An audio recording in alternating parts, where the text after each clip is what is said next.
आई म्हणजे देवाचं रूप, पण याच आईच्या काळजाला घरे पाडणारी आणि माणुसकीला काळीमा फासणारी अत्यंत धक्कादायक घटना श्रीरामपूर तालुक्यातील जवाहरवाडी येथे उघडकीस आली आहे.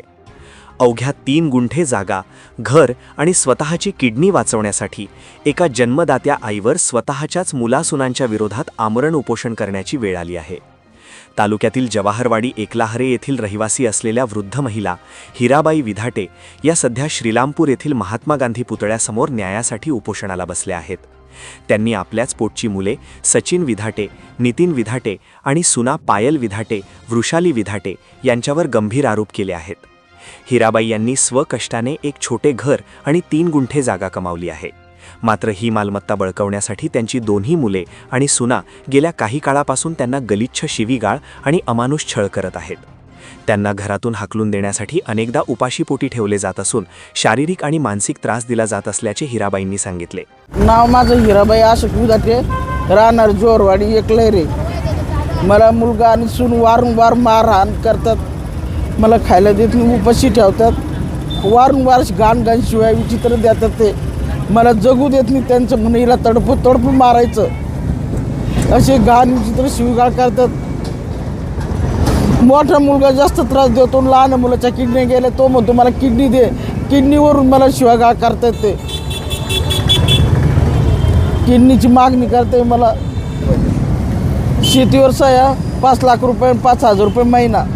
किडनी म्हणतो तो. आता तुमचा जो अन्याय होता तुम्हाला काय भेटलं पाहिजे असं वाटतं? मला वेगळं राहायला द्यावं त्यांनी. दोन्ही घरं माझ्याचे. बंगला माझाचे, दुसरं घर पत्र्याचे ते माझंचे. मला फक्त न्याय मिळावा, मला राहायला द्यावं तिथं. वेगळं राहू द्यावं तिथं. माझा नातू मी आम्ही वेगळं राहावं तिथं. मुलांचं कोण त्रास देते तुम्हाला? सचिन अशोक विधाटे, पायल सचिन विधाटे आणि नितीन अशोक विधाटे आणि वृषाली नितीन विधाटे. 2 मुलं 2 सुना. 4 जण त्रास देत आहेत मला. या घटनेतील सर्वात संतापजनक बाब म्हणजे हिराबाईंचा मुलगा याची किडनी निकामी झाली आहे. उपचारासाठी पैसे किंवा आईने स्वतःची किडनी द्यावी यासाठी मुलांकडून त्यांच्यावर दबाव टाकला जात आहे. पैसा दे किंवा किडनी दे या मागणीसाठी जन्मदात्या आईचा छळ केला जात असल्याने परिसरात संताप व्यक्त केला जात आहे.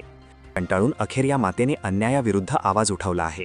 जोपर्यंत न्याय मिळत नाही आणि आपल्या घराचा ताबा सुरक्षित राहत नाही तोपर्यंत उपोषण मागे न घेण्याचा पवित्रा हिराबाई विधाटे यांनी घेतला आहे. या घटनेमुळे श्रीरामपुरात खळबळ उडाली असून कलियुगात पोटची मुलेच आईच्या जीवावर उठली आहेत का असा सवाल नागरिक उपस्थित करत आहेत.